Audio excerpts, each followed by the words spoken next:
नमस्कार मित्रांनो, जीवनातील तिसरा अध्याय सुरू होणार आहे. 2027पर्यंत आज आपल्यासाठी अत्यंत महत्त्वपूर्ण विषय घेऊन आलो आहोत आम्ही. कर्म मोठं की वेळ मोठी?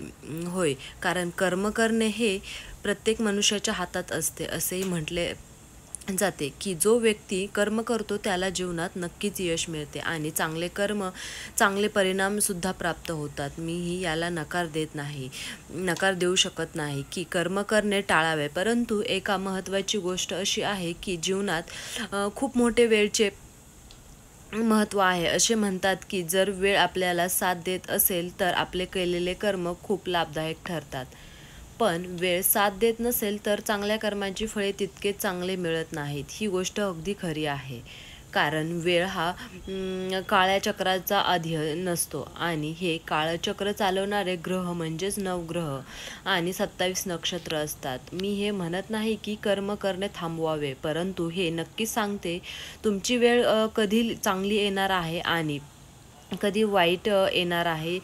विशेष लक्ष द्या याकडे. माहिती ज्योतिषांच्या माध्यमातून मिळू शकते, म्हणजे जर तुम्ही तुमच्या चांगल्या आणि वाईट काळाची ओळख करून घेतली तर योग्य वेळेवर योग्य कर्म आणि चुकीच्या वेळेस योग्य कर्म तुम्हाला नक्कीच यशस्वी ठरून देतील आणि तुमच्यावर आलेले संकटापासून वाचवेल. म्हणून या पृथ्वीवर, या जगात, या ब्रह्मांडात वेळेपेक्षा बलवान काहीही नाही, हे लक्षात ठेवा. हे सर्वांवर अधिराज्य करतं, मग तो माणूसच सुखी देव, हे अत्यंत महत्त्वपूर्ण आणि सत्य गोष्ट आहे की कुंभराशीतील व्यक्तींना आज माझ्या खास कार्यक्रमात तुमचे स्वागत आहे.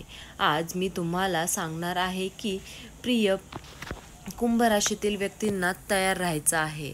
तुमच्या जीवनात तिसरे पर्व हे आता सुरू होणार आहे. तिसरे पर्व म्हणजेच काय तर शनीची साडेसाती. हो मित्रांनो, शनीची साडेसातीचं तिसरं पर्व सुरू होणार आहे. पुन्हा एकदा सांगते की आजचा विषय हा कुंभ राशीतील व्यक्तींना तयार व्हा. तुमच्या राशीतील हे तिसरं पर्व जे आहे ते उघडणार आहे, म्हणजेच सुरू होणार आहे. कुंभ राशीतील व्यक्तींनी तुमच्यासाठी हा व्हिडिओ खूप खास महत्त्वाचा व्हिडिओ आहे. जर तुम्ही हा व्हिडिओ शेवटपर्यंत पाहिला तर जीवनातील अनेक महत्त्वाचे पैलूवरून तुमचा पडदा हा उचलला जाईल आणि तुम्हाला कळेल की पुढे जीवनात कोण काय होणार आहे. ते तसं पाहिलं तर हे राशी भविष्य चंद्र राशीवर आधारित असतं, म्हणजेच की थोडक्यात हे राशी भविष्य जे तुमचं आहे जीवनात ठरलेलं, हे चंद्राच्या राशीवर आधारित असतं. परंतु ज्यांचा कुंभ लग्न आहे ते देखील हे पाहू शकतात, यामध्ये कोणतीही शंका नाही.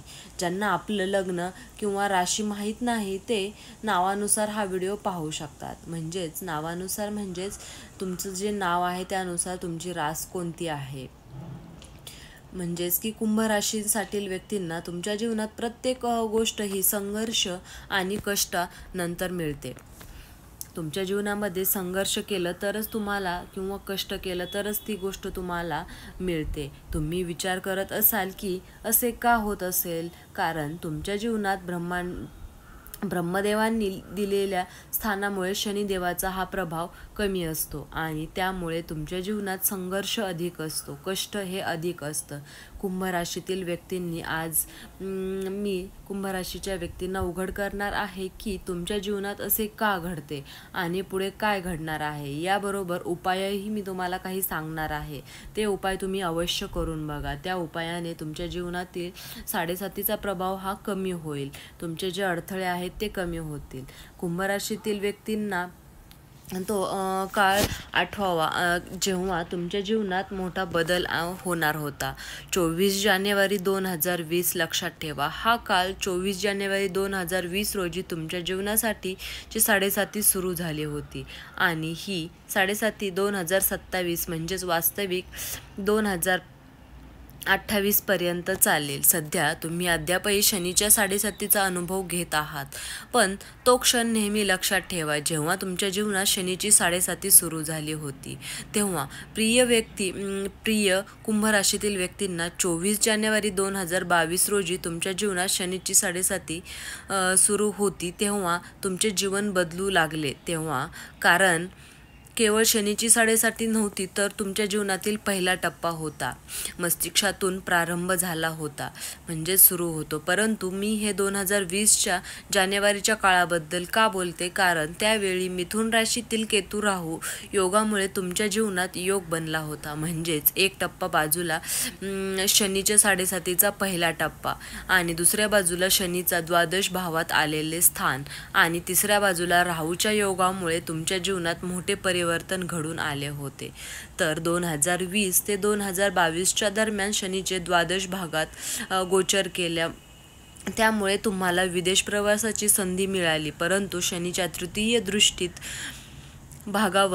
तृतीय भावावर असल्यामुळे अनावश्यक खर्च, चुकीच्या नातेसंबंधात अडकणे आणि अव्यवस्थित व्यावसायिक निर्णय घेणे हे सर्व घडले. कुंभ राशीतील व्यक्तींनी 20 ते 2022च्या दरम्यान शनीची साडेसाती सुरू झाली, परंतु याचा परिणाम तुमच्या जीवनात 2019 पासून दिसू लागला होता. शनीच्या दृष्टीने कर्क राशीवरील सप्तम भावावर परिणाम झाला होता. त्यामुळे 2020 ते 2022च्या दरम्यान तुम्हाला अनावश्यक संघर्ष, शत्रुत्व आणि संतती संबंधित अडचणीचा सामना सुद्धा करावा तुम्हाला लागला. या काळात तुमच्या जीवनात ताणतणाव आणि निराशा खूप वाढली, परंतु शनीने तुम्हाला धैर्य शिकवले आहे. धैर्याने राहायला तुम्हाला शनिदेवांनी शिकवलं आहे. 20 ते 2022च्या दरम्यान तुम्हाला धर्म,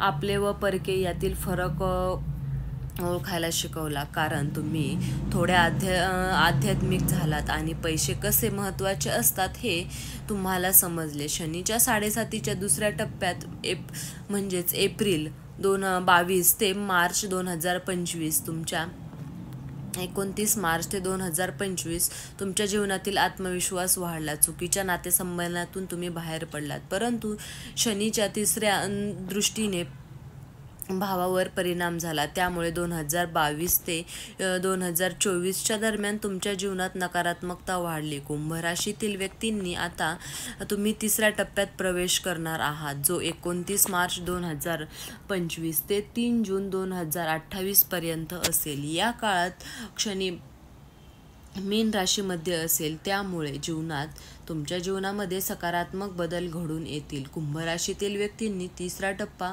तुमच्या जीवनात मोठे यश आणणार आहे. शनीच्या प्रभावामुळे तुमच्या वाणीतील दोष सुद्धा दूर होतील. आर्थिक स्थिती सुधारेल. तुमचे नातेसंबंध जे आहेत ते बळकट होतील.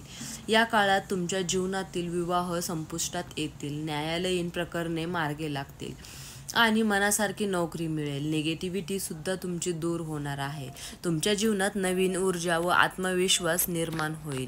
शनीच्या या तिसऱ्या टप्प्यात तुमचा हरवलेला मान सन्मान सुद्धा तुम्हाला परत मिळणार आहे. समाजात तुमची प्रतिष्ठा सुद्धा वाढणार आहे आणि तुमच्या जीवनात नवीन संधीचा उगम सुद्धा होणार आहे. शनीच्या प्रभावाचा परिणाम अधिक चांगला होण्यासाठी शनिवारच्या दिवशी तुम्हाला पिंपळाच्या झाडाखाली सरसोच्या तेलाचा दिवा लावायचा आहे आणि त्याच्यामध्ये काळे तीळ आणि उडीद घालायचे आहे. दररोज तुम्हाला हनुमान चालीसाचे 5 वेळा पठण करायचं आहे. नित्यनेमाने तुम्हाला हे पठण करायचंच आहे. त्यामुळे तुमची साडेसातीचा जो प्रभाव आहे तो कमी होईल. आणि सोमवारच्या दिवशी शिवलिंगावर तुम्हाला म्हणजेच महादेवाच्या मंदिरात नारळ फोडायचा आहे आणि तुम्हाला पाण्याचा अभिषेक करायचा आहे. तर कुंभ राशीतील व्यक्तींनी तुमच्या जीवनात तिसरे पर्व उघडले आहे. याचा परिणाम तुमच्या जीवनावर काय होईल याची सविस्तर माहिती दिली आहे. तर आशा आहे की दिलेली माहिती उपयुक्त ठरेल. आणि नवीन असाल तर तुम्ही चॅनलला सबस्क्राईब करा आणि व्हिडिओ आवडला असेल तर व्हिडिओला लाईक करा. व्हिडिओ तुम्ही शेवटपर्यंत पाहिल्याबद्दल तुम्हा सर्वांचे मनापासून खूप खूप धन्यवाद. आणि कमेंट बॉक्समध्ये खाली श्री स्वामी समर्थ कमेंट करायला विसरू नका. श्री स्वामी समर्थ. जय जय स्वामी समर्थ.